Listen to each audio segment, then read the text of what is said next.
Welcome, guys. I apologize. Had some technical difficulties. I'm not sure what's going on my computer, but we have a guest. We have a real podcaster actually in the Come on house. now. For those of you who follow my channel and know about the American Angler Network, another alumni from that group, as well as got way more podcasts, way more exposure than I have. And I'm going to let him introduce himself and tell you a little bit about his show, and then we're going to get into it. Hey guys, I'm Brian Carter with the basscast.com, Basscast Radio. Guys, we air a show each and every week. I have Thomas Aarons with Fishing the DMV and Bass Geek as my co-host. And like I said, we drop a show. We talk about a lot of different topics in bass fishing, and we talk to anglers and non-anglers all around the globe. So that's who we are. The basscast.com. If you guys never checked that out, we're a tournament bass fishing news website. And we've been in business now for about 15 years.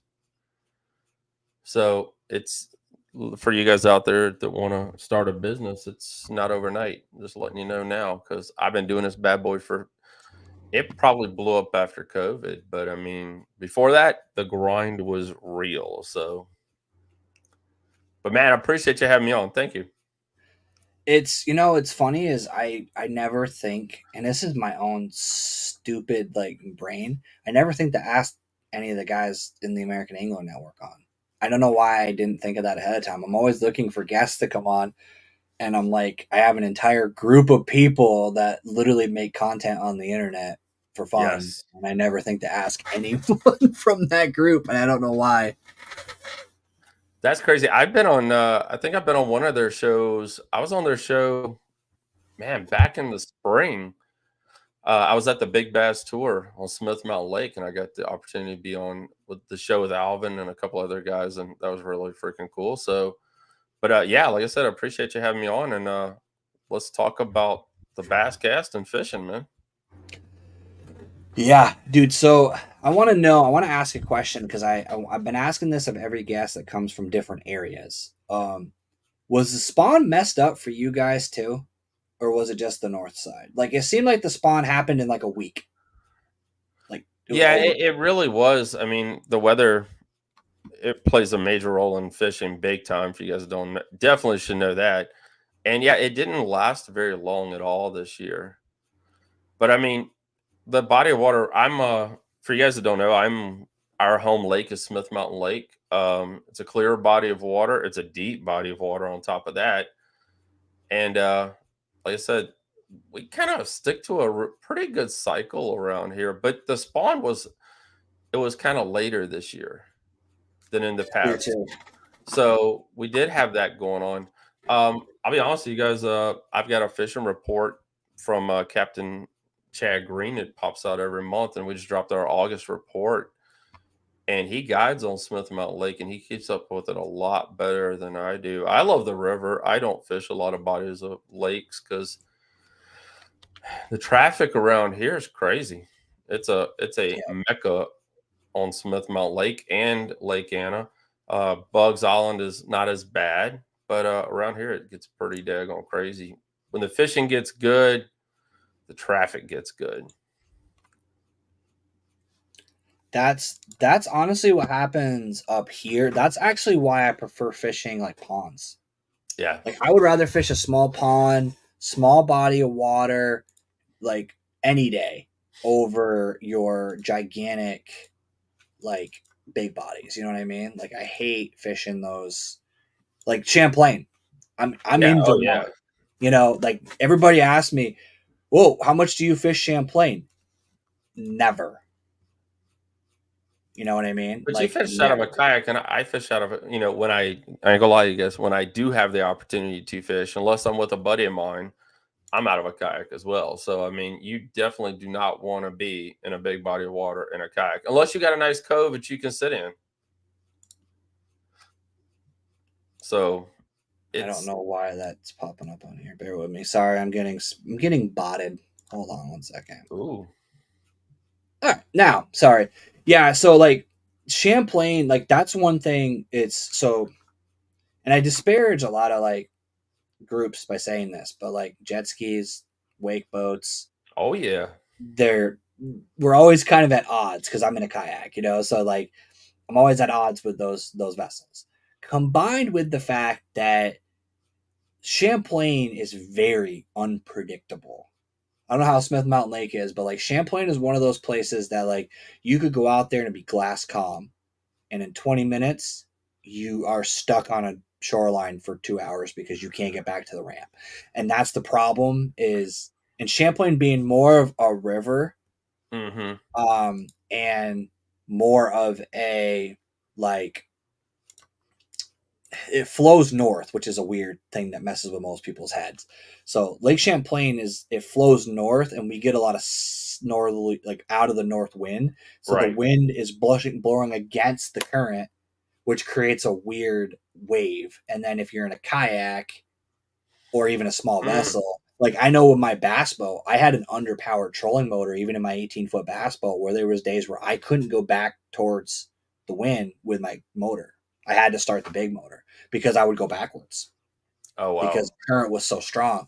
So I don't fish big bodies of water. And to be honest, the biggest fish I've caught have been in 200, 300, 400 acre ponds and reservoirs. And from a scenery standpoint, from a content creation standpoint, those little mountain lakes are prettier than the big lake, you know, because you can actually Yeah, see the we shoreline, you can see all that I stuff. think most of our lakes here that are small, like you're speaking of, they're pretty much owned either by the state or by the county. Hmm. And we don't have too many private. Most of the private ponds around here are pretty much off limits. I mean, because people do not Okay. take care of their bodies of water, and you're going to hear that a lot on Basscast Radio, talking about anglers taking care of their bodies of water, and that's just one of those things. But we are blessed here, like I said,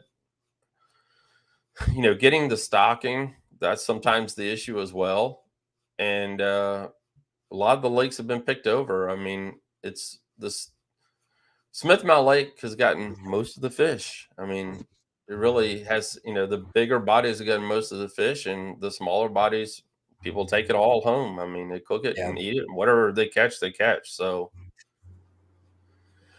it's pretty tough around here to find something like that. See, that's funny because literally here it's the opposite. There's not a lot of people. So Vermont is very trout centric. You would think being in a bass fishing world, everybody thinks like, oh, it must be like bass fishing everywhere. That's not the case up here. Everything in Vermont is centered around the trout. Like Hmm. a lot of the regulations, a lot of the way they handle the fisheries, it's focused on trout. And don't get me wrong, I live in Vermont. I have the Connecticut River. I have the Adirondacks. I have fly fishing meccas all over the place. So I get it. Yeah. But they do not have, in my personal opinion, as a selfish bass angler, they don't have enough emphasis on the bass fishing stuff. And they could easily do like a share lunker program on Champlain, just like Texas does. You know, they could Mhm. easily do something like that. They don't. They don't care. They don't maintain a lot of the stuff that they should. One of the biggest uproars in this area is they're closing one of the local fish hatcheries. Oh wow. That fish hatchery predominantly supplies, I'm going to say, I think almost 75% of all the trout stocking in the whole Holy state. cow.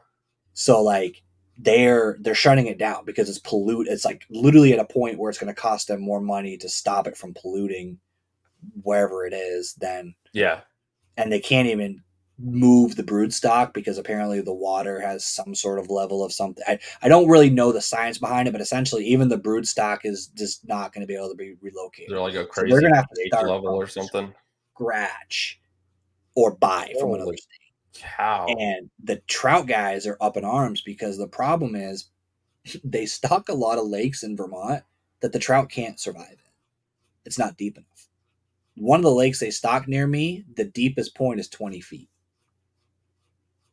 and they're stocking rainbows in there.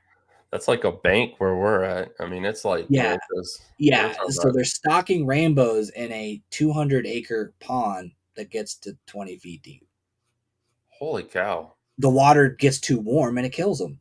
Yeah. They're there for the fishermen. And don't get me wrong, I understand the point of a stocking program is for people to catch them and eat them. I get that. But you're spending money, investing money to put fish in a body of water that they're gonna die.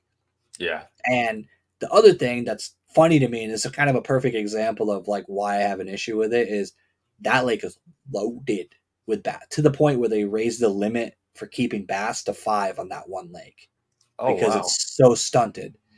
And I can tell you when they're going to stock that lake because the bass know when they're going to stock that lake because the bass are all right there next to the ramp. They pull up right before stocking happens and wait for the buffet truck to dump the food in Mm. there.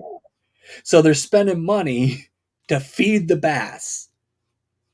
And That's that's the kind of logical decisions that my state makes when it comes to, the resource. And it's like some of that, and don't get me wrong, I get it, but at the same time, it's like, dude, you're feeding these. Like, I appreciate it because the bass will get bigger, and oh, yeah. you're gonna create a better fishery because bass that eat trout get big. That's just the nature of how it works. But you're literally wasting tax dollars to feed bass. That's funny. So I was having a conversation with some guys. I think it was yesterday, and we were talking about how aggressive bass can be, and how they like that feeding right there. And he was talking about putting a giant bass in like a fish tank and just watching it go to town. I mean, because bass will they'll eat up some fish. I mean, that's and you have to based on how much water you have, how big your lake is, and how much food is in the lake too. But bass can be really aggressive fish. what's crazy is bass and yellow perch are the funniest species of fish that you'll ever see because a bass will hit a bait. You will catch a 4-inch bass on a 6-inch Senko Hmm. for no reason. Like, and perch will do the same thing. And it's like, you're like, what? I've caught fish sometimes that I'm like, what were you going to do if you did catch this? Right. Like, you couldn't even kill this if you wanted. Like I've had them hit 8-inch glide baits that like were bigger than the bass that was trying to eat it, and I'm like, you couldn't even put this in your mouth. Like you couldn't get your mouth around the plastic on this bait. And sometimes I don't think like that's actually one thing that I've learned fishing in like the summertime is sometimes I think like a slow falling bait, if you keep throwing a slow falling bait in front of a bass, I don't think it even wants to eat it. I think it just wants to kill it to get that thing out of its face. Like I think a lot of times they're not even Yeah. trying to eat. I think they're just pissed and Yes. they're and that's you kind of can almost tell because the way they hit it. Hmm. Like a bass that's trying to kill something, you'll notice when you're fishing. I know like if a bass hits a bait that they're trying to eat, the you feel that like sudden weight. But where a bass is trying to kill something, you'll get that like that double Oh tap. yeah. Like they Yep. swam through it. Like they're just trying to punch this thing in the face and stun it, and then they don't really care if it survives or not. We call it like they're pecking at it, Yep. and that's we had that back. I think a tournament a few months ago, and the guys were complaining, and they just weren't hungry. I mean, and that's what they were doing was just pecking at the bait. And I'll do that in tournaments. Like a lot of times I will change my tactic of how I'm fishing where like I'll overfish a dock because I know there's got the way it's made out, the way it looks, there's definitely a fish under there, right? So right. then I will start throwing a Senko, then a Ned rig, then a Senko again, then a frog, then a Senko. Like I'll keep throwing to that same area and then eventually out of nowhere, my teammate Bear Fishing does this a lot in tournaments. This dude will get in 6 inches of water where he's practically got 1 foot on the bank and he will cast into an area that I swear he's conjuring these fish. Like I swear he's somehow willing these fish into existence because That's I'll funny. fish that bank for 20 minutes before he comes through and there was nothing there. Like I'm looking, I got polarized sunglasses, I see nothing. And then he'll come in behind me and be like, I gotta fish that rock. And then I just let it happen because so many times, dude, in a tournament, he'll come out of there with a 16, 18, 20-inch bass that I'm like, I don't know where this bass came from. But sometimes I do think it's a combination of irritating them and also like Mhm. You were throwing a different color slightly, and they were curious, and now they're there. And then the next guy comes in, and they're just like, "I'm going to kill whatever comes in front of me, and I don't really care what it is." Smallmouth are really like that. Like Oh, smallmouth, yeah. more like I swear, I call smallmouth like the pit bull of bass species. Like Mhm. they're aggressive, and I had a pit bull. Like I'm not saying pit bulls are violent. Don't start blowing me up on YouTube about that. I love pit bulls as a species, but they're like that. I am going to just murder this for the sake of murdering this. Like they just do it. Yeah. Like I've had so many smallmouth like hit baits that they had no reason to hit, or like I've literally had I had a smallmouth in a tournament in New Hampshire. My camera screwed up. My microphone wasn't working, and I could tell like my audio wasn't working. Mhm. So I had casted a crankbait, didn't even get to reel it. So this thing just sitting on the surface, no wind, no current, just a crankbait. And I'm screwing to my camera, and a smallmouth came out of the water and knocked that crankbait like 3 feet back towards me.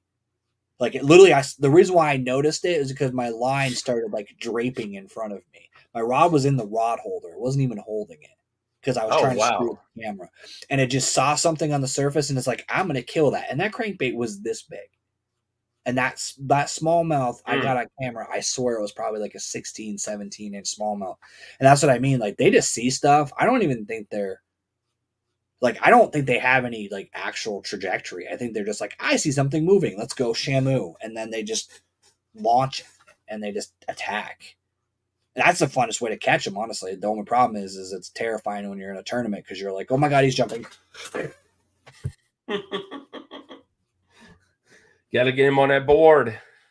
Dude, smallmouth are the hardest fish to measure. They are the most camera shy of all the bass. I don't know about spots. I can't speak about that because we don't have them here. But smallmouth, for some reason, when you put them on that catch board, dude, they want to be free.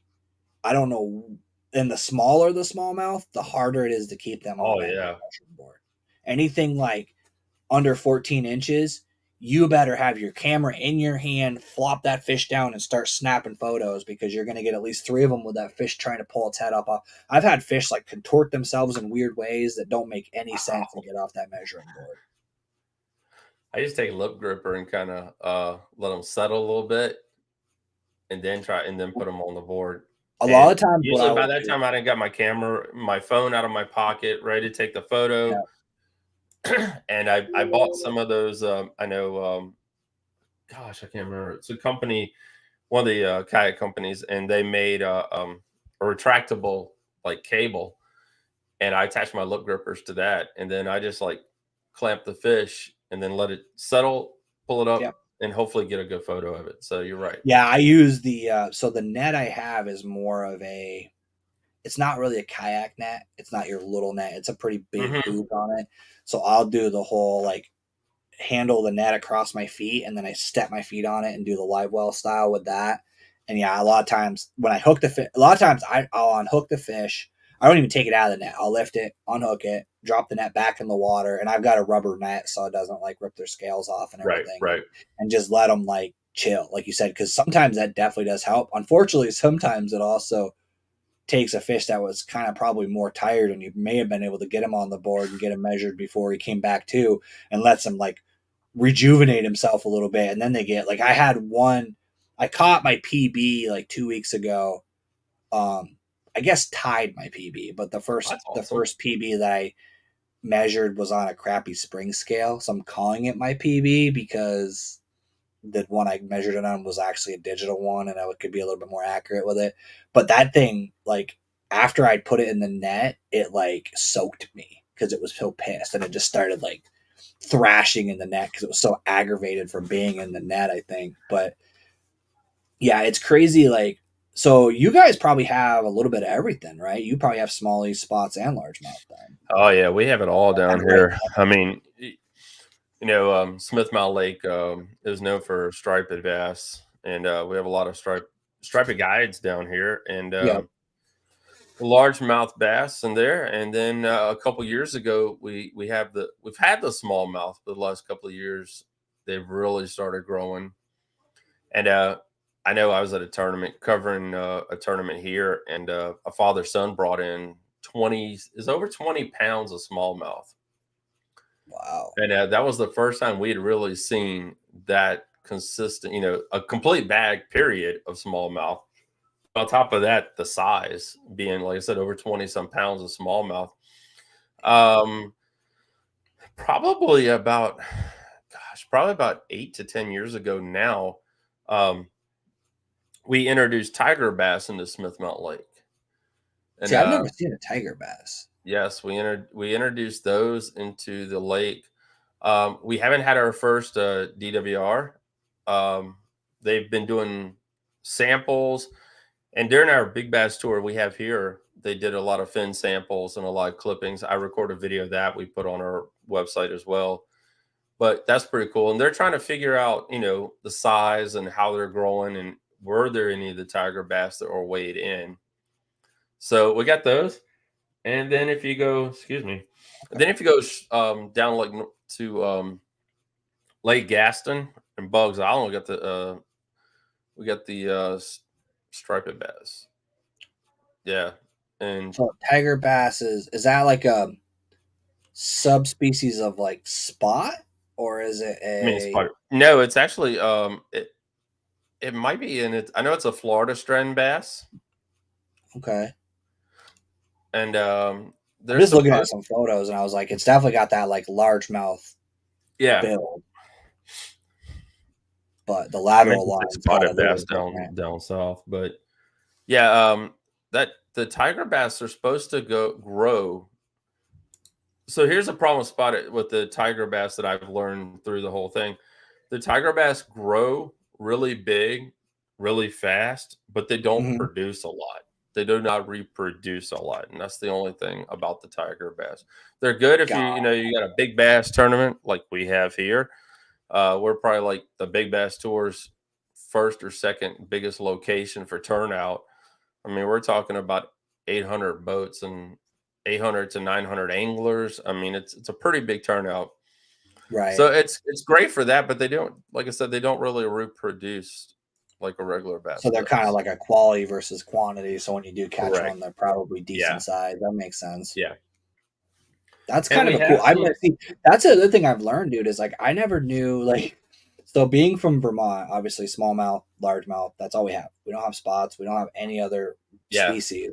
And the more I follow like YouTube stuff, like I learned about the shoal bass and the spots. And I mean, I kind of knew about spots, but like if you handed me a spot versus a largemouth, I probably wouldn't be able to identify it. Like I wouldn't necessarily just. I would just assume it was a largemouth because I don't know the differences between them. You know what I mean? Right. And then tiger bass and stuff like that. I never realized like how many different subvariants of the black bass there is. There's a lot Hmm. in that category. And there's like all these little hybrids and stuff too, like the mean mouth and stuff like that that also like have happened as well. So But yeah, so we if you go to Bugs, they have a lot of big catfish tournaments and things of that nature down that way. So up here we don't really we have catfish, but not really on Smith Mountain Lake at all. A lot of people go to the river to catch catfish. So okay, I see. You'll know this name, Old yeah. Daniel. So they're tiger bass. So they're basically a mix of the northern strain with the Florida. That makes sense. Okay. Hmm. That so okay. It's funny too because like being from Vermont, I don't think of like northern strain because that's my fish. Like that's Champlain fish. Like that when they say northern strain, they're talking about the lake that's 40 minutes that way. Like that's the Right. thing that's weird Right. about growing up here is like everybody's like the Champlain is a bucket list for so many people, and for me, it's a 20-minute drive that way. So I don't really think of it as this mecca of bass fishing, and that's what's weird about guys that grow up like I'm sure like like Rudd on Chickamauga. You know what I mean? Like it's like those Hmm. type of. Hmm. It's like that's just the lake to us because we grew up there. I honestly don't fish it that much because I don't like dealing with all the people. Matter of fact, right now the Elite Series guys are all here, Yes. so like they're that place is just packed. Like every Airbnb from here to upstate New York is loaded with people, and it's just. I mean, one of the guys in my kayak trail saw Ben Milliken at the local gas station heading to one of the local lakes, which is That's like 40 awesome. minutes from my house, you know. So Yeah, I like get my to. wife last year, it was funny. It's funny how like when you live in this world and then you don't live in this world, you don't like my wife sent me sent me a text message last year and she goes, "Hey, I have a question." And I go, "Yeah." And she goes, "Have you ever heard of Ott Defoe?" And I'm like, "Have I ever?" I'm like, "Why? Where did you hear that name?" And she goes, "I'm following him right now." And I go, "What?"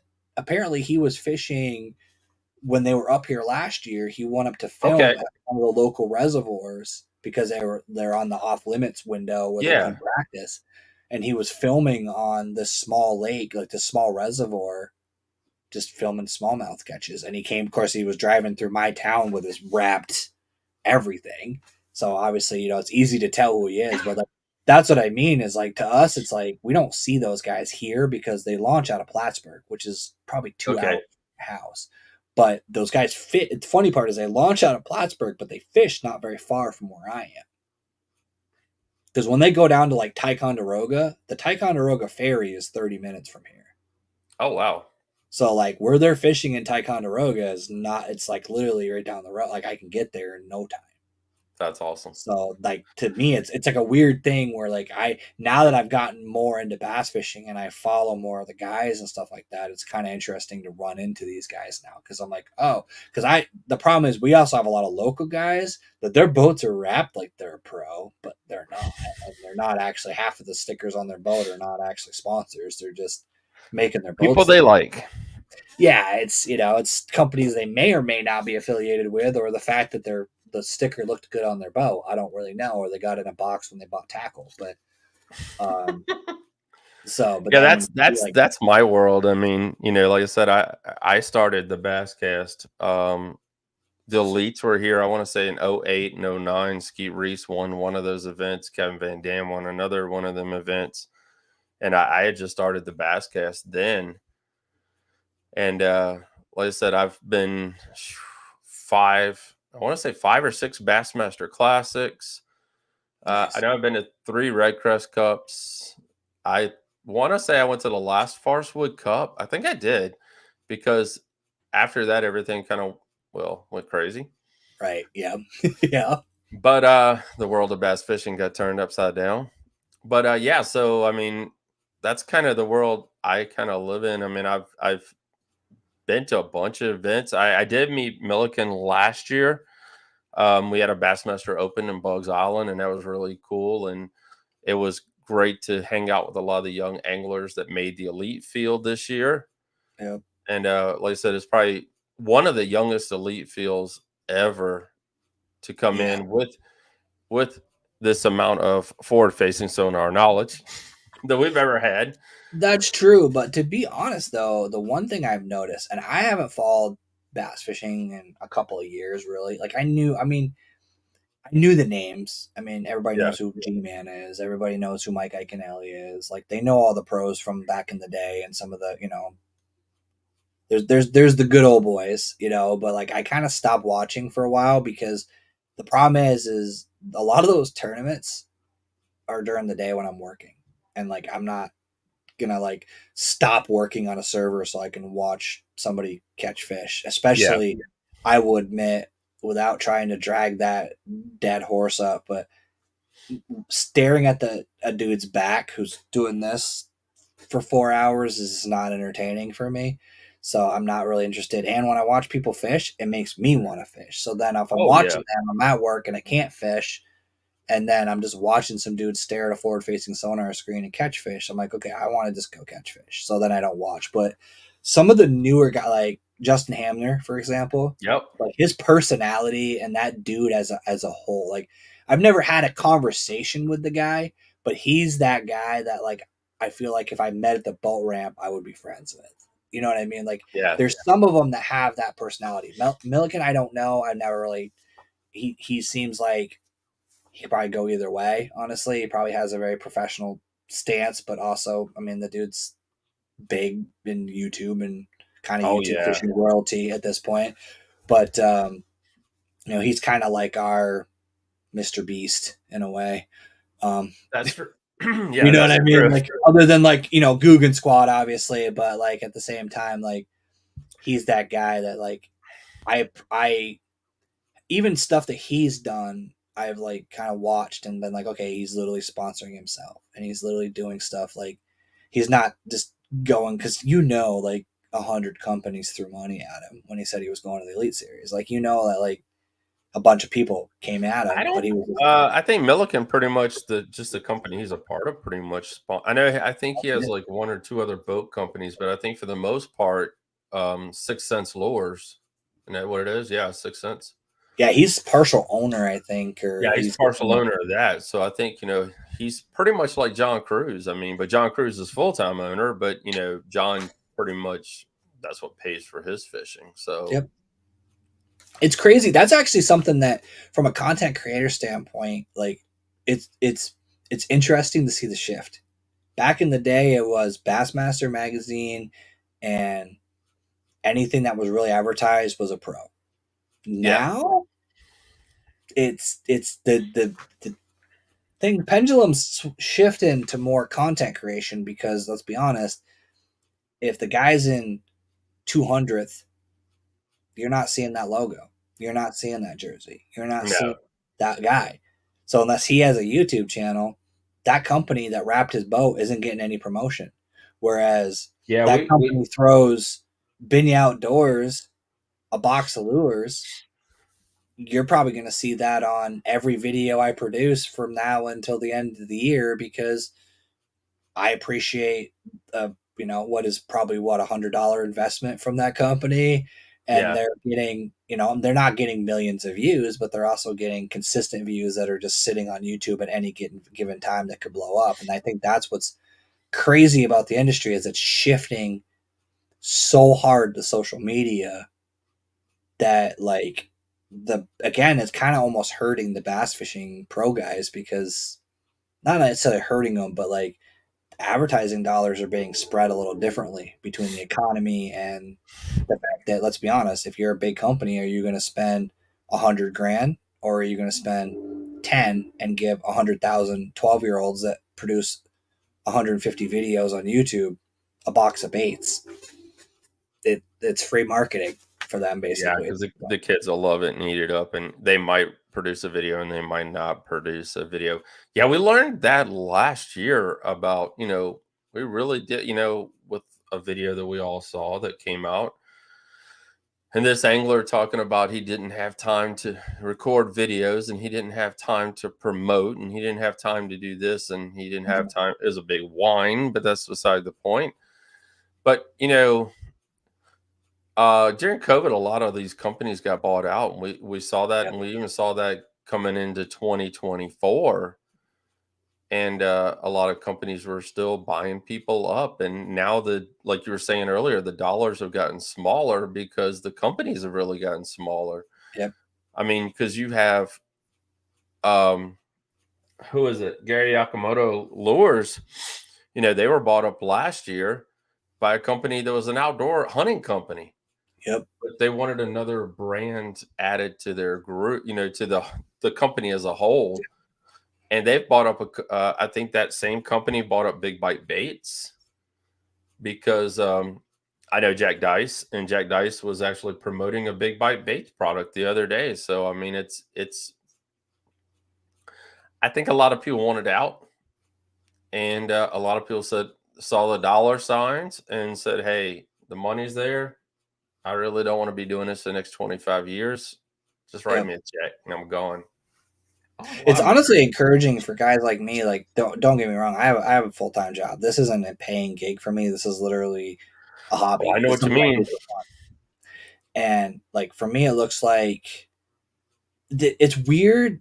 Okay, so I'm gonna spin this into a different direction. Is what's really cool about the fishing industry is I can have conversations with guys that I would have no business talking to because I want to promote YouTube or I want to, like Alex Rudd, for example. I could just text Yeah. Alex Rudd and say, "Hey, dude, do you want to come on a podcast?" And that dude's always down for a podcast. Like, I think he would do a podcast 7 days a week if he could figure out how to work into his schedule. Mikey Balls, like some of Yeah. these guys, Chad Hoover, some of these guys, like that I've had conversations with on a podcast, it's not that hard. And guys are all about one talking about their brand and helping to get their name out there, but also like everybody in the community, the more you network and the more people you know, the more opportunities you get. And it's crazy to me like how it's all shifting from like it used to be every I mean, like Milliken's a perfect example. Like that dude wasn't a pro. He was just a dude making YouTube videos. Mm-hmm. And he made enough money doing that to support a elite series bid. Like he basically self-funded Oh an yeah. elite series, like made his way all the way. And for those of you who don't follow professional bass fishing, that is not a poor man's sport. The No. elite series is not a cheap tournament to enter into. It is not. This isn't like everybody thinks that it's like a professional baseball team. You don't have a contract. You don't get money from Bass. You pay money to Bass for the privilege of being there. Well, you've seen Like, anglers drop out the last, couple of years. Right before, we saw one drop out this year. yep, yep, With the two, what we got, two, maybe three events left in the Elite Series, and angler dropped out. I mean, it's not. I mean, it's 5K at least. It is. I think it's still 5K a tournament, and then you figure you're going to spend probably at least another 1,000 to 2,000 at each event for room, board, gas, fuel, food, yep. and all that stuff. So I mean, it adds up extremely fast. I mean, it And really does. if you're not sponsored with electronics and a boat, and then your Yeah, we batteries haven't even talked about or all that yet. you know what I mean? Like there's just so many. I mean, think about anybody who owns a boat. I mean, if you own a boat, you know what money pit that is to begin with, and then you add in the fact that you're running to be competitive. You're gonna have to have a couple of graphs and some high end tech and a bunch of baits, and Yeah. it's insane to me. Like this industry is it. Well, that's honestly a good topic. I should probably actually do an entire live about this. But what's crazy about bass fishing is literally it's what you make it though. You could be in an icon or you could be in a sun dolphin. Like Mhm. you could catch just as big a fish. The first 5 pounder I ever caught was out of a rowboat that I got from my dad plowed a guy's driveway and gave it to him for free. And I Oh, threw wow, an that's old cool. trolling motor on it. And that's basically was one of my first boats.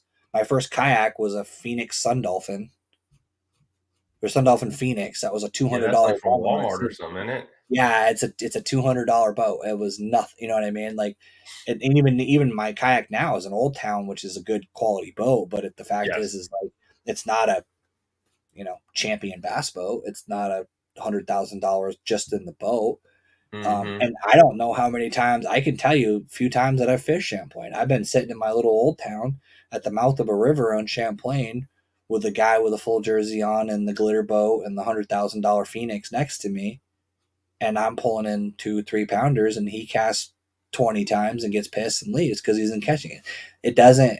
The equipment doesn't. It does help, and No. there are certain things you can do to dial in and get specific. I mean, I buy custom rods and stuff like that too. But at the end of the day, my first 5 pounder was caught on a $20 lose combo I bought at Walmart and Power Pro braid, which at the time was $12 a roll. You know what I mean? Like it's not you don't have to spend a ton of money. You can do it No, with you do a not. spinning rod, or you can go to the point where you have a wall of baits on a pegboard behind you. It depends on what you want to make of it. And I think that's what the coolest thing about this sport is like you can really do it the way you want. Yeah, I like what you said there about that part, but it's also true that, the elites and the pros, and when they shoot their videos, they're in their shop with Yeah. their boat, $100,000 boat. And you're right, the pegboard behind them is full of baits that they did not pay for. I'm not going to say all of them. Please don't say that Yeah. whatsoever. But we know at least 50% of the anglers out there did not pay for their baits. Yeah. So it kind of does give this kind of thing to young kids be like, I got to have all this to be competitive and I got to have all this to win. And you really don't. Um, we had a kayak tournament. God, it's been 2 years ago now on Smith Mount Lake, and a guy won it on Zepco. He had Zepco fishing poles from Walmart, guys, Yep. and he won a tournament on Smith Mount Lake. He didn't have a $200 just $200 rod with another $300 reel. He had Zebco Yep. from Walmart and won a fishing tournament. The thing is, dude, honestly, that's partly why I started my channel. And I've said this to a lot of people, and I'm sure it irritates some people, and I'm going to clarify this right now. I personally watch Tactical Bassin. I watch it. I listen to their information. But you have to read between the lines when you watch certain guys, because when you watch their videos, and they have, I will admit, they have gotten better and they have checked themselves, because 3 years ago I was watching a video from them that literally said budget rod rail combos, right? Right. Yeah.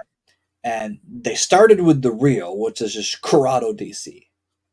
So they already lost me before they even got to the rod, because a Shimano Corrado DC is not a budget reel. No. And the problem is, some guys that do it for too long, that get, like you said, free stuff, they lose touch of what stuff actually costs, Oh because they're yeah. not paying for it. So, like, I got sick of watching videos, and that's honestly why I started a lot of my educational content, because you'll hear me plug brands. Don't get me wrong. I'm pro staff for FX. I'm pro staff for Reaction Tackle, but there's a reason. The reason why I signed with FX was because they have a $109 reel or $109 rod. They have a $189 rod, and they have a $300 rod. The guys that are watching my channel are more likely to buy that $109 rod. And I bought a Yeah. couple, and I use them. I have 5 of them that I bought. I didn't get them for free. But the fact is I wouldn't try to sell a St. Croix or a high end rod, because I don't use them. And I'm not willing. I break a lot of rods. So I'm not willing to spend $300 on a rod, because I don't need it. And that's It's the like thing that bugs it's me like sometimes, is these guys, what the one thing that always, I always say this to people too, is the one thing that always bugged me is the guy that comes out and says, lose is the best reel. It's the only reel. It's the reel that's going to catch you 5 pounders every time. 2025. Abu Garcia is the best reel. It's the best reel that you're going to use. You're going to catch 5 pounders every time. Like, if you don't have any loyalty to the brand at this point, especially if you're doing it in social media where people can go back and watch your old videos, oh yeah. lose all your credibility. And that's the one thing I don't understand about guys, is they're like, don't get me wrong, I get it, you're paid. And I will tell you right now, I've said this too. If Pure Fishing called me tomorrow and offered me some money, I'd talk to Pure Fishing. But there's a reason, because Pure Fishing owns 3/4 of the brands that I use. Hmm. So I don't have a problem with that, because a lot of the stuff that they sell is stuff that I would buy myself anyways. But like, I've had companies approach me that have been like, "Oh, you need to go exclusive to us, and you have to spend so much money per year." And then I look at their stuff, Mm. and I'm like, "This is not, like, Mm. I can't promote this, because I don't believe in your product." And that's the main reason I do the videos I do, and that's why I do the type of content that I do, because you'll hear me say, I use this bait. Like, for example, worms. There's always the Senko is the best worm. Is it? I use them, but I also use Yum Dinger. I also use Big Bite baits. I also Oh pour yeah. my own with a Do It mold. Like, I actually use different worms. I was having this conversation with Wolf of Walmart on a live recently, where I was like, I actually use them for different reasons. I used Yum when I want a slower fall, because they're lighter than a Senko. So if I'm in a situation where I want to make that bait sit in the strike zone longer, I'll switch to a Yum. I have all the same colors. I literally have in my box, I've got black blue fleck of Yum Dinger. I've got black blue fleck of Yamamoto Senko. I've got black blue fleck of Berkeley General. I use them all differently, because they have different fall rates. Now, Oh yeah. granted, Berkeley General, I will say, they're more matte, so their color is a little different. But if you take a black blue Senko and a black blue Yum Dinger and put them next to each other, and then put a black blue Big Bite baits next to it, there's difference in plastic, and I'm not going to get into specs on all that crap. But at Yeah. the end of the day, I literally will use all of them, because they have different fall rates, they have different actions, and there is situations where, for some reason, they'll bite the Yum Dinger, but they won't bite the Senko. Or honestly, if I'm in a day where I'm catching rats all day and I'm catching 12 inchers, I'm not going to throw the $12 a pack Senko. I'm going to throw the $5 a pack Yum Dinger because I don't want to go broke catching 12-inch bass all day. Yeah, those you can buy what like a whole value pack of Yum for like $20. I buy Those are 30 packs for that Yeah, the reason. 30 pack, that's what it is. Yeah, Yeah, it's like you a know, and that's big old bag full. I mean, and I pour my own too. And that's the other thing. That's the one I think if I can give any advice to any angler who's starting, anyone who's watching this video, if you're starting out bass fishing, and I made a video about this a while ago, and I actually want to make another one at some point. Don't chase the rainbow. You need to buy black, blue, June bug, and green pumpkin, and you're done. And I don't care where you are in the country, yeah, those colors are going to work for you. You don't need green pumpkin, blue fleck, watermelon twists. Like, it's cool, and there is weird situations where certain funky colors will work. But at the end of the day, if you're on a budget, and that's why again, kind of getting back to that topic, like if you can pare down what you're using and just buy certain colors that you know work and just hone that ability and then work your way up, you're not going to waste a bunch of money and be like me and have an entire room dedicated to storing all the crap that you bought, the half of which doesn't work. Because it's just that's literally the like paradox of all bass fishermen is you end up like you start out small. Everybody starts at, oh, this is a cheap sport. Everybody thinks it's a cheap sport when you start, and mm-mm, you're so far from wrong. It's just mm-mm. so impossible to even think about going back to that mentality. And then on top of it, you get into you tend to go overboard, and then you start to specialize again. Yeah, It's usually the ramp up. You get to a point, and then you get to the point where I'm at, where I'm like, okay, I want to buy a specific jerk bait rod, and I want a specific crankbait rod, and I want a specific, and then you niche down or you don't. But it's so right. funny to me, like how guys, the curve is always the same. It's just when do you get there, and that's what I try to do with my channel. Is I try to explain, guys, you can use Berkeley big game. You could use Hmm. cheap braid like reaction tackle, to be honest. Not even trying to plug my sponsor, basically. Their braid's cheap and it's solid. I've caught every one of the fish that you guys see me catch on my spinning rod. That's reaction tackle high vis. That's $10 a roll. It's not expensive braid. And sometimes, like you were saying there, I mean, if you can buy the cheaper baits, and heck, find a good scent that you like. I mean, you can find a good scent for like what $5 or $6, and put them in a bag and shake it up and leave it overnight, whatever you need to do. And also you can buy the color markers. You can buy them Yep. markers, or you can get, gosh, what is it? It's a dip sauce out there. It's There's hog. yeah, Do It has the hog sauce, and then Yeah, there's the hog sauce. That's spicy. it.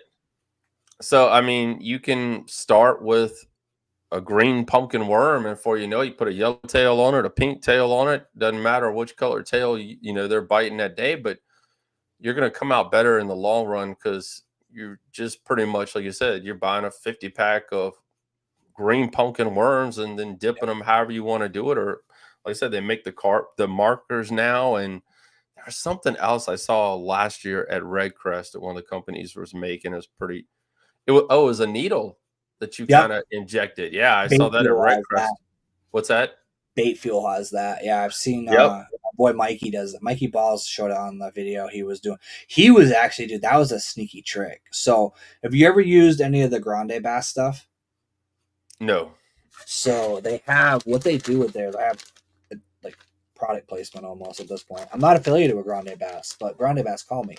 Um, they have these right here, but the ends of them actually have like an air pocket in Oh, them. wow.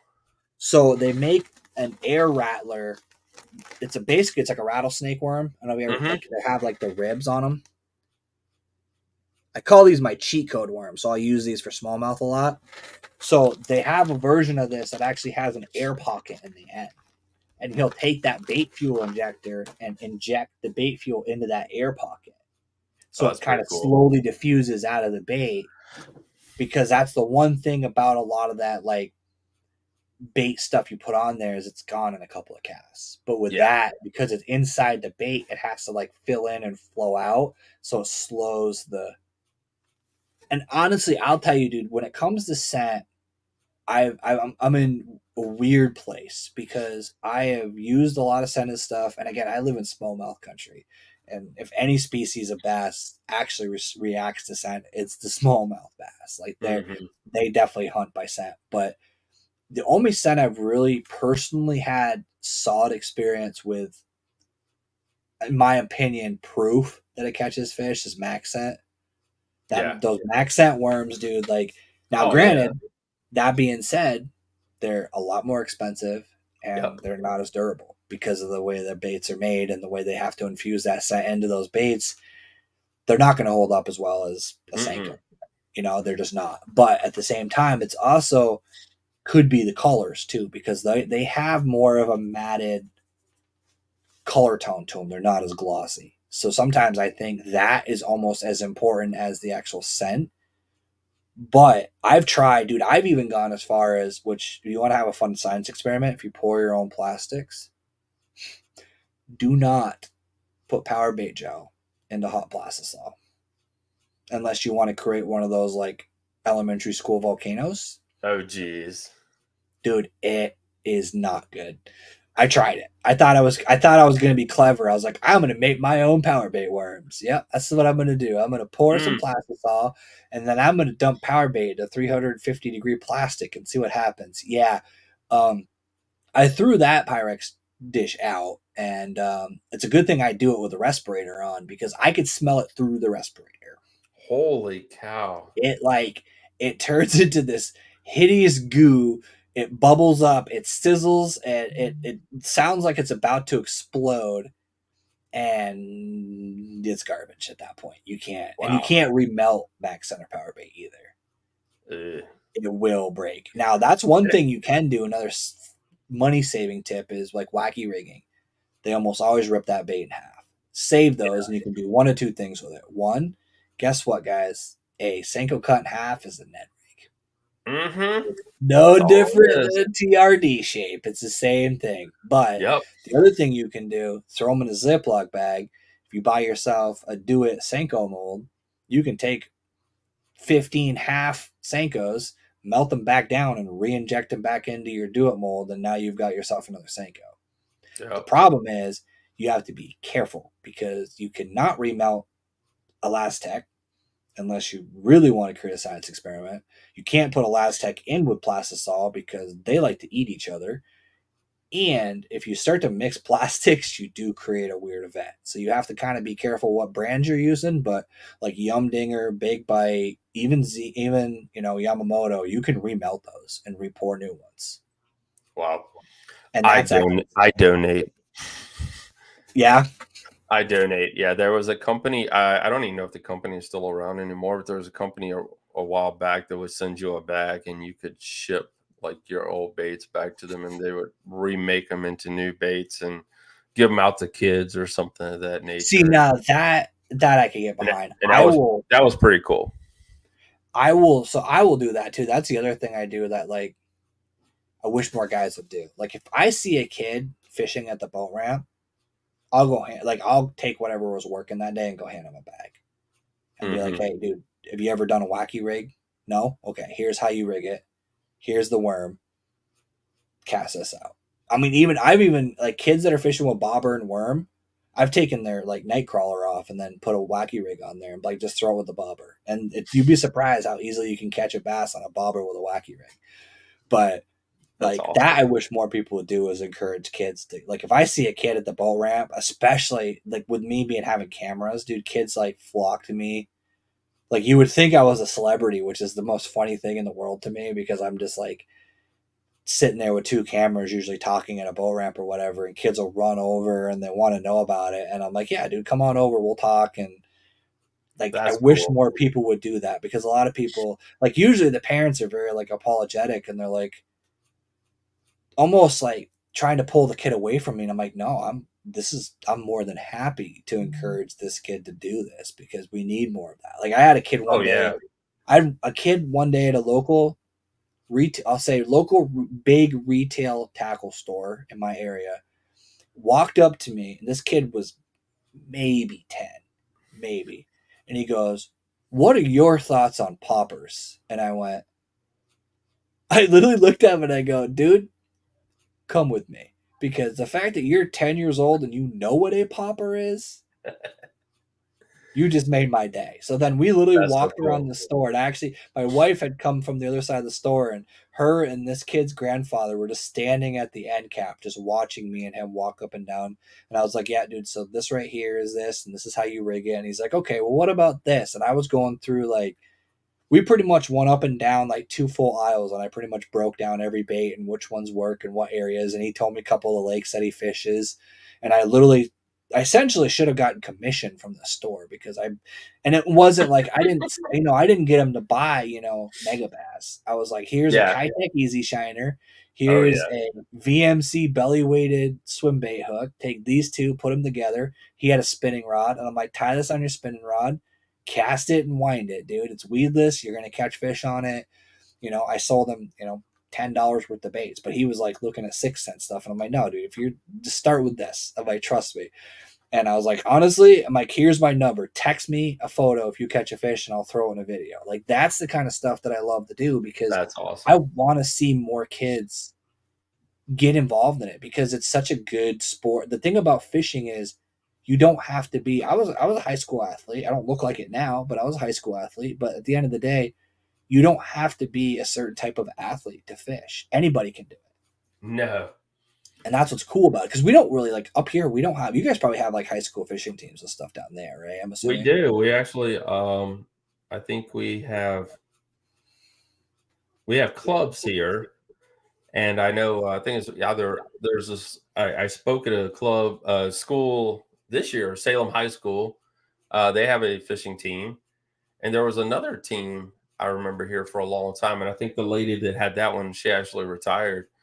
But we have a lot of clubs, and is what you're talking about there is pretty cool. I just got a schedule today because the basketcast.com has about every schedule that you can think of right here locally. Yeah, In Virginia, North Carolina, South Carolina, that's our main areas that we cover. So if you got a fall schedule you want to get to us, just drop it to media at thebasscast.com if you're in those three states. But there's a local, I think they're going to do like a youth fishing thing this year, that's and cool. they're going to do it through December. So I got their schedule to put up on the website today. So the youth thing kind of remind me, I was in the Cub Scouts when I was a kid. And we had a lot of, I guess you call them, what you call them, people like your den leader. Yep, And we had a lot of den leaders in our fishing here, and some stuck around and some didn't stick around. And, it's all based on the parents, and some yep, stayed drunk and some stayed sober. And, yep. you kind of go through that with youth fishing as well. And it kind of helps. It kind of hurts it, to be honest. I mean, say help, but it hurts it really bad, to be honest. But I've gone through, it was, like I said, in my 15 years, there's been quite a lot of turnover. We got a great youth president now, by the way, here in Central Virginia. Great. Jack's amazing. But we've had a lot of turnover in that department because I coached youth soccer and I played soccer for most of my life. And I had nobody in 14 to 15, 7 year olds out there playing soccer. Yep. Yeah. And it's same thing with youth. And then you're begging for boat captains, and That's and what makes the bass fish. So we just barely like. I didn't even know it was like a thing. Growing up here, there was no competitive bass fishing. Vermont was.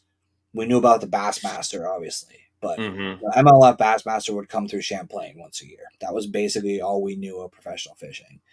The high school teams have started. There's I think 3 or 4 teams in Vermont that now compete against each other. Well, that's cool. Um, and it's kind of becoming a thing. And I always like because I was a baseball player in high school, and I always like thought I wanted to coach baseball. I would love to coach like a bass team. The problem is the insurance and the boat and the like schedule just doesn't work for me because unfortunately here you're literally on your own. You are Yeah. funding your own insurance, which is $1 million policy. You have to have your own bass boat. You have to take the time to take the kids on the water. You have to basically Hmm. supply all the equipment because some kids are fortunate enough to have parents who bass fish, and some kids, again, it's a trout state. You're more likely to find a parent that has a fly rod than a bass rod. So Yeah. you're really kind of out of pocket for all of it. And the school is it's more of a club sport. It's not a school varsity sport. So it gets Hmm. zero funding from the school. So anything that they have is donations. So it's something that I wish there would be more of that. Like and not even just fishing. Like I think like bowling is another thing that I think should be a school sport because there's so many kids like my nephew is a perfect example. My nephew plays baseball, he plays sports, but he's a heavy set kid and there's some kids that are just not naturally athletic, but you could be a good fisherman by not being athletic. Oh yeah.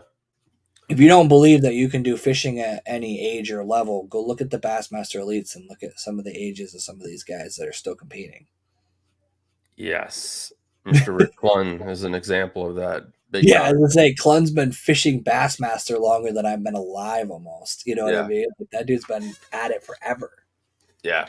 And Man, they come in all shapes and sizes, everybody. mhm, I never thought about that until I got into this thing. And one year I printed a bunch of T-shirts, and they're like, "Do you have 3XLs?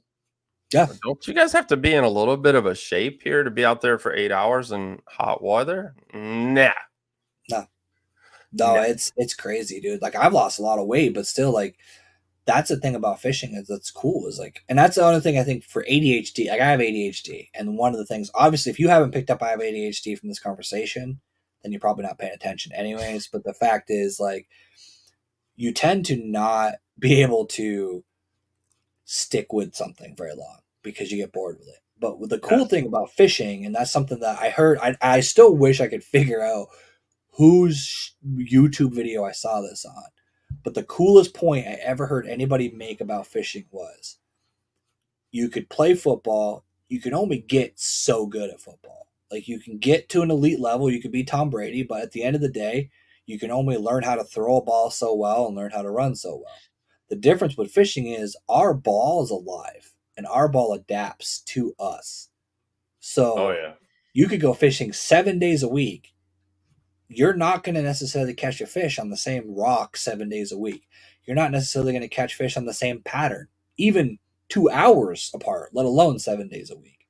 Like and as even as technology progresses, and this is not a forward facing sonar knock, but I'm going to say it anyways. I have a lot of tournaments. If I'm in a fishing tournament and I'm struggling to catch fish, I turn my fish finder off. And a lot of times I'll start catching fish.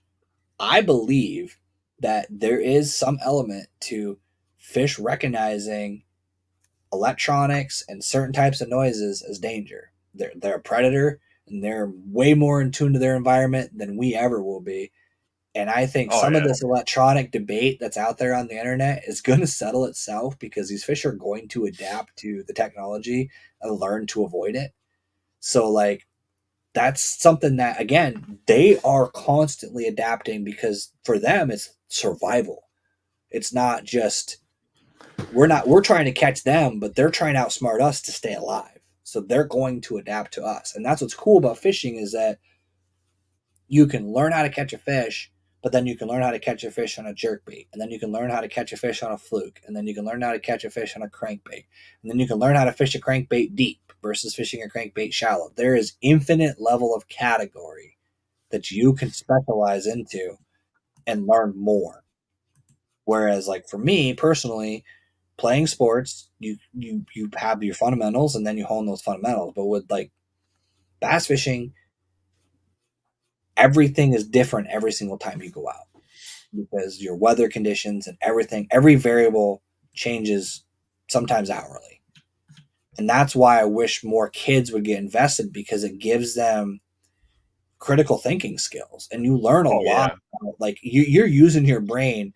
I I mean you fish tournament like you're never more exhausted than after fishing a tournament.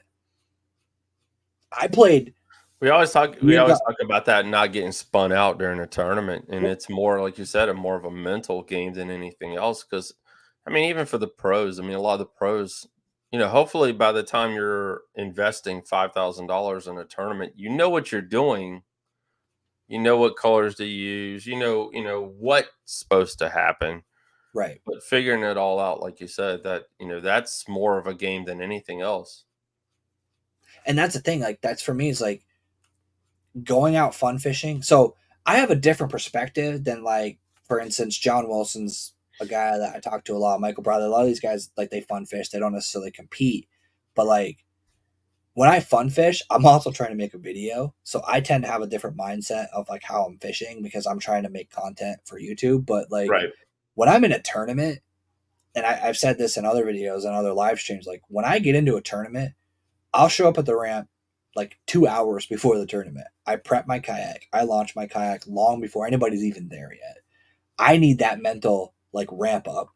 And then tournament lines in is at 7 o'clock. Guys that I consider to be my friends that I talk to all week and am socialize with, consider them to be good friends, are dead to me until 2 o'clock.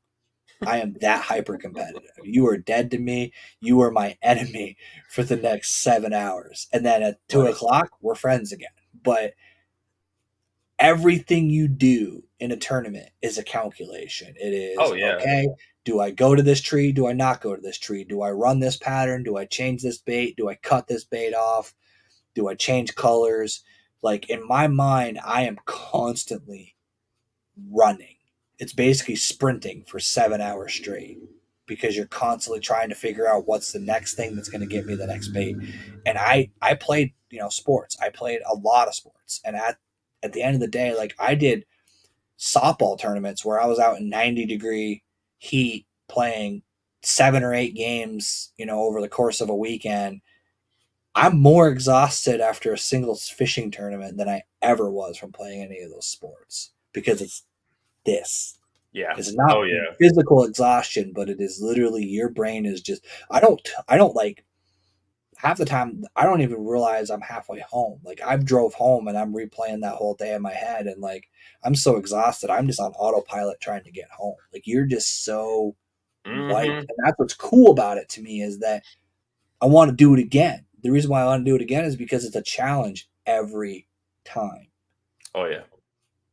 So I do want to. I did look at the time. I didn't realize what time it is. I do want to, Oh, you're good. wrap it up here very shortly. But if you guys haven't checked out his podcast, like I said, he's a real podcaster. I'm just a dude that talks on the internet. Um, he's had a lot of really cool guests. If you go look through his library, that's actually a question I did want to ask you. Who was your favorite guest that you had? Oh wow. It's a loaded question because I'm setting Yeah, you up. that is a loaded question. Holy cow. Um, Gray Buck. He's probably Okay. one of them. I love Gray Buck. He's like the personality, the attitude. I mean, he just loves people. Gray Buck is probably one of them. Um, man, gosh, that was a question. It's like hit me out of blue right there. Um, yeah, I want to say him. But I've had so many different guests on, and you learn a lot from each guest, and that's the coolest part. I tell people all the time. I mean, it's whether you're listening to a business podcast, which I listen to a lot of, or a fishing podcast or anything in that related field that you're interested in. That's the cool thing about it. You're going to learn a little bit each time you listen to something. And I'm the type, when I listen to a podcast show, I hate it when I'm driving because that's usually when I listen to a podcast and I want to like look something up, or I want to research something, or I want to go check out and learn more about it. And I'm having to bookmark it so I remember. But yeah, I mean that's the whole question. Cool thing there is watch and learn, and hopefully through our show, you get a little bit of information from the our three. It's like I said, it's Bass Geek. If you guys don't know who Bass Geek is, he's got a YouTube channel. I think uh, he's sitting at about 80,000 subs right now. Yep. Um, Thomas Fishing the DMV. He drops a podcast show about four. I think he does about four shows a week, and I drop one, and then we run the website, and we have a biweekly newsletter that we put out as well. So it's a lot happening right here at the basscast.com. So, I can imagine. So I'm going to end the question on this one. Who is the guest that's eluded you that you wanted to have? oh wow. That's actually a really good question. I didn't think about that. Yeah. You I mean, I'm know, sure there's a lot, but there's always like that one guy that you're like, man, if I could just get him to come on and talk, or her in that case. But you know, I am blessed. I'll tell you this, guys, really quick thing here. I started the Basscast, and I never really thought it would get as big as it's gotten. I really didn't. And I made a commitment. It's probably been about 10 years ago now. I went to my first Bassmaster Classic, and I made the commitment then to go to that event. I didn't even know what the heck I was doing. We filled up the car full of gas and we drove to Georgia and went to the event, and I got to meet a crap load of people. Because and once I started telling people and showing people that I was legit, willing to make the drive and willing to the sacrifice, then the doors kind of just started opening. And I've had a lot of guests on. I mean, I'm blessed. I have a Rolodex over here. My phone is full of Bassmaster Elite, Major League Fishing numbers. yeah, Um, it did hurt me a little bit during the buyout. I don't know if you guys all remember the Bassmaster buyout that happened a yeah, couple years ago, and reintroduce myself to people. But it's been many years now. God, I am old. But yeah, so but I'm lucky to have that. But there's been some guests on. I had Seth Fighter on, and Seth's an interesting character. yeah. I that see That's that's the probably what kind I of can stuff. tell you guys is more of the ones. It's like I don't know if Brian New. Wow, another one. I mean, and I've been knowing Brian for 10 years. Great guy. I mean, when he was with Biz Bates, not Biz, but Shane's Bates. I apologize. When the Alabama rig came out, I met Yeah, Brian, and like I said, we've been friends for a very, very long time. But it's just some guests that you'll have on that you're like, I don't. It didn't go that well. yep, It just didn't. It was, and that's like we could get back to what you were talking about earlier about social media. And I went and talked to the Salem high school kids, and that's what we talked about was social media. yep, And getting back to that, you really don't have to have a social media presence as much as being available, and like you were saying, different people that you can talk to, about being on a show, being having your face in front of a lot of people.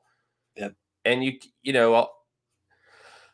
I can understand if you got family, kids, and all that stuff, and you're trying to do the fishing world, and you're actually trying to do this, and you said, "I can't do a YouTube channel. I ain't got time for that, and I ain't got time for to edit the videos and all that crap that goes along with it."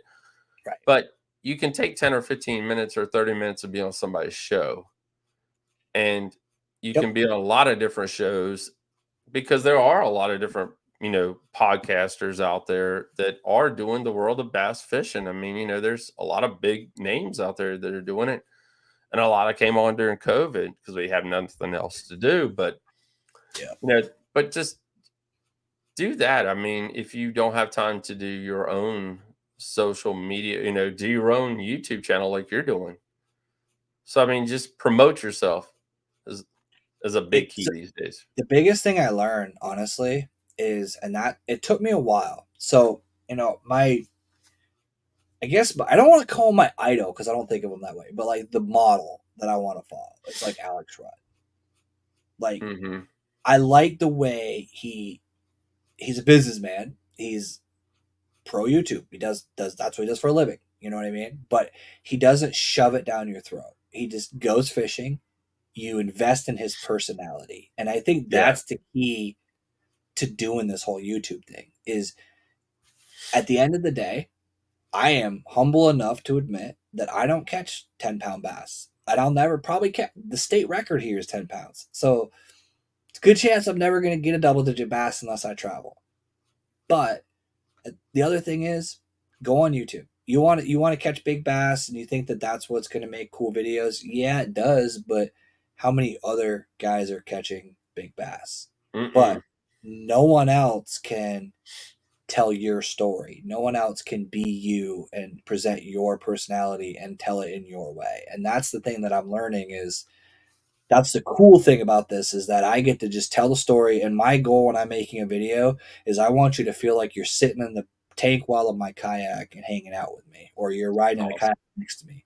Like that's my goal when I make a video is I want you to feel like you're just chilling with me and I'm hanging out with you. And that's kind of what I learned is I tried many different styles of videos and I played around with a lot, but what I learned is I make the video that I want to watch that I think is cool, and at the end of the day, if no one watches it, I really don't care that much. And the thing about the content world, like you said, is it's a weird world in the sense of you can have conversations with some of the names you just threw out there. Like a regular guy with a podcast has an opportunity to have a conversation with Seth Feider on the internet. Right. And that's a weird, that's the world I like. That's the world I want to live in because at the end of the day, like you said, I learned so much. I learned almost as much from doing these podcasts with people and asking them targeted questions and asking them about how they fish or their ideas on this or that. I learn almost as much on that as I do from fishing because you can get a different perspective. And that's what's really cool about this is that if you fish a certain way, you can go find the guy that fishes the same way you do and then watch his content. And if he's trying to educate, you may pick up a little trick to do something a little Right. differently, and that's what's cool about it. And that's the one thing I try to be different is I'm trying to teach people how to fish, but I'm not. I guess I am brand loyal because I'm pro stat, but at the same time, I'm not shoving it down your throat that you need to use an FX rod to catch bass. I'm like, Mhm. you use this rod, you tie this knot, and you cast to this tree, and you do it this way. Try it. If it doesn't work, try it a different way. Like that's I think in my mind, telling a story is more important than catching the fish because I've learned that some of the most watched videos that I've ever produced, I didn't catch a single fish in. Yeah. I don't know why, but at the end of the day, if people want to invest in watching me and I get to share that with you guys, honestly, it's humbling because I've had people walk up to me. I went and fished a tournament in New Hampshire, and I had three guys walk up to me and ask me about Bobby Roast Beef from the Jigs and Bigs podcast because I hang out with Bobby, and they're like, "Is he as fun in person as he is on the podcast?" And they recognize me. There's an entire subset of people that know me as Binya that have no idea what my real name is because of That's the funny. podcast, because of Jigs and Bigs. I went to a trade show and I had three or four guys that literally came from across the hall to shake my hand and say hi to me because they'd seen my videos. And like that right there is worth all the hours of editing, all the time spent on the water, all the thought processes and all the work. And I'll tell you right now, when it comes to financial gain, if you're doing this to get rich, you're Mm. don't. Because I will tell you, I have more invested in equipment than I've ever made. I am in the red so deep, there's no way. I'll tell you guys this. I've never written myself a check. Yeah, And exactly. I'm actually in the last it took me really 13 years to really make money. I mean, everything was paid for, but it took 13 years to really make Yeah. money in this industry. So if you're not in it for the long haul, then just go ahead and get out now. Yeah, if you don't enjoy editing, you don't enjoy making content, you don't enjoy making the podcast, you don't enjoy presenting whatever your topic is in your own way, you're gonna burn out. Oh yeah. Because I'll tell you what I was doing before he jumped in. I was editing two videos that are gonna release 2 months from now because And I have other. I ain't gonna lie to you guys, I get burnout too. I mean, halfway Yeah, through the year, you guys figure the season for us kicks off here probably late February, early March. I'm going to trade shows for months and making appearances. And then I either go to the classic or not go to the classic. I'm going next year because it's in Texas. And I've never been, so I want to go. So we're gonna go to the classic next year. And then after that, we come home and the season kicks off and it begins. And we're on the road for the first half of the year, let's say March, April, May, June. It kind of slows down July, August, September here because of the heat, because we get the 90-degree heat like we've had around here, and we get the humidity on top of that. And then about late September through November, we're wide open. I mean, it's on the road. Actually, for my 50th birthday, I bought a rooftop tent on my Toyota 4Runner. It goes on there. And that's how I sleep and travel and stay in state parks and cover tournaments. So it's no nice fancy hotels here. When you coming up? When you coming up here? Dude, I would love to travel. I am not lying. I want to be free so bad. And guys, if you want to help me be free, I'm not asking for a donation at all. Just follow the basscast.com on social media. Hit the share button because all that helps so much. It helps more than almost money, really, because Yeah. that one share of his video or one share of a piece of content that you'll see on the basscast.com or either the podcast show, we're lucky to have affiliates. We're lucky to have sponsors. Last year, I was lucky enough to be approved by Google AdSense, and they write us a check each month. And this year, Facebook actually writes me a check. That happened the last 2 months for us. Some of our reels have blown up. You guys love the fish dumping videos, and I'm gonna keep recording them as long as you keep liking them. And I think I had another video went like 30,000 views within like a couple days. Yep. So we're lucky to have a lot of great content and a lot of great followers. So like I said, share our content. I mean, that's all you really got to do. I mean, it's free. We don't That's charge for anything, yep. nothing. I mean, just hit the like and share button. It's not that hard. You guys will like porn. Hate to say it. You guys like some of the girls you see on the dag on Facebook. You'll like all them. Yep. But a guy who goes out there and spends hours, me and Danielle were having this conversation earlier today. The guy that will drive 2 hours to be at a tournament less than the driving that's involved. I mean, because I went to the James this past weekend. I was only there for about an hour and a half. It took me 2 hours there and 2 hours back. And then I had to come home and upload all the content. So It's my it's my crazy. six, That's the one thing that people don't realize, the hours. Like, and don't get me wrong, I love doing it. I enjoy doing it, and I've been making videos. Like, I made content back in the day. My video content creation stuff started back with Halo. I used to make montage videos from the original like Halo 2 game, and I was recording that with my Xbox running through a VCR that I would then burn to a DVD that then rip to my computer so I could then Mhm. edit it, like old school, right? But Yeah. what you guys don't realize is that a 15-minute YouTube video is 8 hours of fishing. Hmm. And that's on a good day. There is times where that 15-minute video is 24 hours of fishing that I've cut from 3 different days so that you guys get an actual video that's worth watching. Plus the 2 or 3 hours to edit the video, and then when like one person, and that's where I'm small enough where like one person subscribes because of it, I'm excited because that Mm. is my payment. My payment from you guys is literally hitting that like button, hitting that subscribe button, throwing a comment that says great video, giving me an eggplant emoji. I don't really care. If you That's have all. just communicated with me that you like that video in some way by subscribing or liking it, you just gave me 24 hours worth of pay. Because Guys, at I the end used of the to day, it grows like that.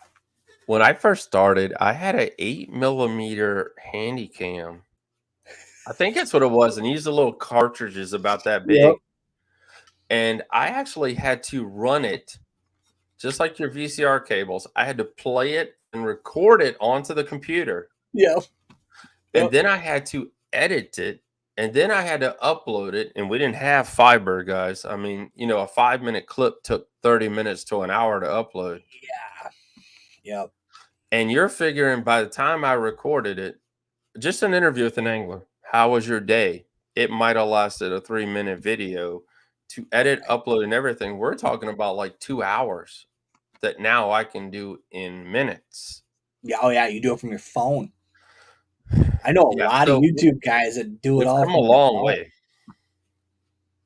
So, but yeah, I'm gonna wrap it up right here. We'll definitely have you back on at some point. Dude, I appreciate it, Um, man. Thank we'll you. definitely bring you back. Gonna wrap it up right here. It's getting to be 9:40 now Yes. here, so definitely getting late. But if you guys haven't, tell them how to locate all of the stuff. Just give them Okay. all your socials. So we are thebasscast.com, thebasscast.com, by the way, because someone else took Basscast and there's nothing there, but we are thebasscast.com. You can follow us on Instagram, Facebook, as well as Twitter, and it's Basscast News on Twitter. We're on TikTok. Um, what else are we on? That's pretty much the main ones right there that we're on. We're on Clapper. It's a new app that I downloaded, and it's kind of like TikTok. Really, So, I haven't heard of that one. yep, like I said, guys, I'm a technology and geek. So, but yeah, Clapper, Clapper. We're on there as well.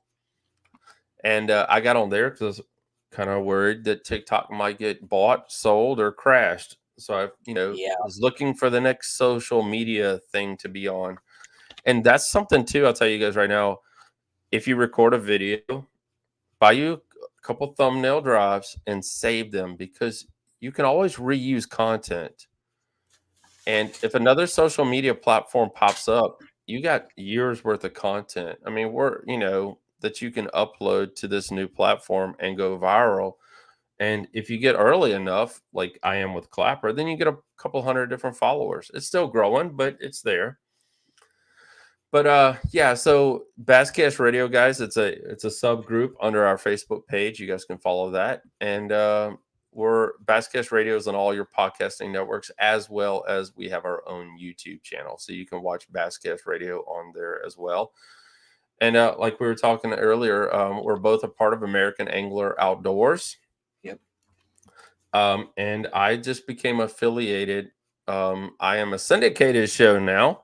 So I appreciate that. that's We're cool. with two different networks. We got a network up here that we're a part of called Grove Street Radio. And then, gosh, I can never remember. I had it wrote down, but there's a guy down in Florida that we're a part of that as well. So that's our first two syndicates. And if you'd like to have our show, just reach out to me as well on any of the social media platforms or Brian at thebasscast.com and let's talk. But yeah, so we're syndicated. So now we have to stay at an hour because that's what the sponsors want. So, but they Gotcha. pay us, and it's a blessing to have that because, like I said, you've been doing it so long for free, Yep. and we're talking about a decade that I did this thing where it was free, and I don't charge for anything that we do here, and we're blessed that the sponsors paid for it. So thank you to them. And I apologize for those who don't like Google ads, but if you're not willing to pay for it, somebody's got to help pay for it because it all costs. It all adds up. Look, if you guys missed any of it, I do have the Basscast website is linked in the Oh, description of this cool. Thank video. you. So if you're still watching it, I always try to link, anybody in there. But we're gonna end the video right here. Like I said, we'll have him back for sure. He's a partner in the American Angler, and I know we honestly we haven't directly talked a lot, but we all chat in our little group chat that we have. Yes. It's fun to have other content minded people on because they understand both sides of the world, the fishing and the other side. Hmm. Like I said, it's fun to talk to somebody who gets to talk to guys like Seth Fighter too. So let's admit that also. So, but yeah, guys, we will be back next week. I am not sure who my guest is, but I do have a tournament this weekend, so it's possible that I will be doing a tournament recap from my tournament on Sunday. I may Cool. be Good luck. sad, crying, or I might be excited and happy. We will see how it all goes. But well, thank you guys for hanging out with me. I really, really appreciate you guys taking time to watch this video. Check his stuff out. Link in the description, and I will see you guys next Tuesday.